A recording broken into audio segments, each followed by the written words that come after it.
हे दृश्य आहे धाराशिवच्या लाखी गावात। एकाच रात्री पावसाचा तडाखा इतका बसला की काही समजण्याच्या आत घरात, शेतात आणि दुकानांमध्ये पाणी शिरलं। दुभती जनावरं वाहून गेली। जीव वाचवण्यासाठी लोकांना घराच्या छतावर आसरा घ्यावा लागला।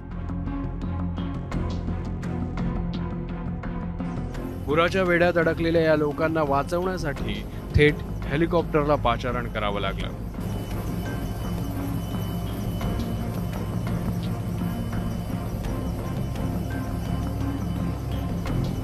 आम्ही जवळजवळ 3-4 तास अडकून पडलो होतो। काय परिस्थिती होती? परिस्थिती म्हणजे आम्ही पत्र्यावर चढून बसलेलो होतो, खाली सगळे पाणीच होतं।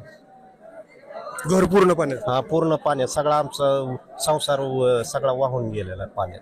आता सध्या भीती तर खूप वाटत होती ना, कारण आमच्या जवळ लहान लेकरं होते, वृद्ध महिला होत्या, पुरुष होतं, जनावर येते। आता सध्या जनावर पाण्यातच येते आमचे। ते सगळं टाकून आम्ही प्रशासकीय यंत्रणेनं आम्हाला बाहेर हेलिकॉप्टरद्वारे बाहेर काढले। जनावर ही सगळी हे झाली। किती जणांचं तुमचं कुटुंब आहे? आता किती जण बाहेर आलात? 17 जणांचं कुटुंब आहे सगळं। 8-9 जण कुटुंब आहे। नरसाळे वस्ती, चौधरी वस्ती। परंडा तालुक्यातील देवगावमध्येही पावसानं होत्याचं नव्हतं केलं। गावाला पुरानं वेढा दिल्यानं मदत पोहोचणंही अशक्य झालं।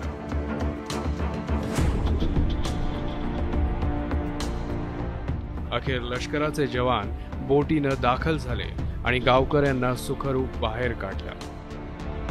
धाराशिवमध्ये पावसाने हाहाकार माजवला आहे आणि धाराशिवच्या परंडा तालुक्यात देवगावमध्ये याच पावसाच्या पाण्यामध्ये अनेक जण अडकलेले होते। त्यांचं रेस्क्यू जे आहे ते मिलिटरीकडनं करण्यात आलेलं होतं। जवळपास 24 लोकांना आतापर्यंत मिलिटरीच्या हेलिकॉप्टरने रेस्क्यू करण्यात आलेलं होतं। मात्र आपण पुढच्या भागात पाहू शकतो की हे पुराचं पाणी आहे, अजूनही पाणी ओसरलेलं नाहीये आणि काही जणांना रेस्क्यू करण्यामध्ये जे आहेत त्या अडचणी येत होत्या। त्यामुळे आता मिलिटरीच्या बोटी देखील दाखल झालेल्या आहेत। अजूनही काही लोक या पुराच्या पाण्यामध्ये अडकलेले आहेत, त्यांचं रेस्क्यू करण्यासाठी आता मिलिटरीच्या बोटी या पाण्यामध्ये दाखल होत आहे। अहिल्यानगर येथली ही बटालियन आहे ती देवगाव इथं दाखल झालेली आहे आणि आतापर्यंत 24 लोकांना या पुराच्या पाण्यातून काढण्यामध्ये यश आलेलं आहे। या पावसामुळे सगळ्यात मोठा फटका बसलाय तो बळीराजाला। सोयाबीन आणि तोरीच्या शेतात अक्षरशः चिखल झालाय।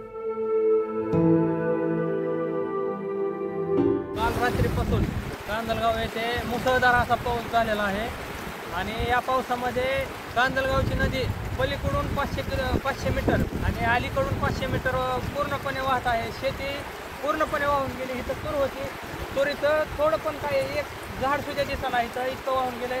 माती वाहून गेली, खडक वाहून गेलाय। जी स्थिती धाराशिवची आहे तीच जालन्याची। मंठा तालुक्यातल्या वाघोडा गावाला पुरानं वेढा दिला, त्यामुळे एका महिलेला प्रसूतीसाठी दवाखान्यापर्यंत जायचा रस्ता बंद झाला। अखेर महिलेला खांद्यावर उचलून वाहणाऱ्या ओढ्यातून ग्रामस्थांनी मार्ग काढला। जालन्याच्या घनसावंगी, बदलापूर, अंबड या तालुक्यांमध्येही पावसानं थैमान घातलं। मराठवाड्यात यंदा न भूतो न भविष्यती असा पाऊस झाला। 900 पेक्षा जास्त गावांमध्ये अतिवृष्टी झाली। नेहमी पिण्याच्या पाण्यासाठी वणवण करावी लागणाऱ्या मराठवाड्यात यावेळी पाऊस तुफान बरसला। मात्र तो आला ते नवं संकट घेऊन।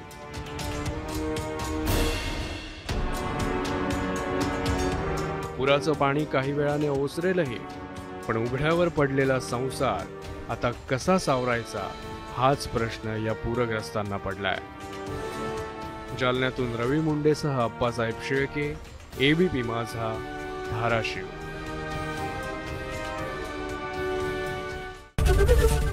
एबीपी माझा, उघडा डोळे बघा नीट।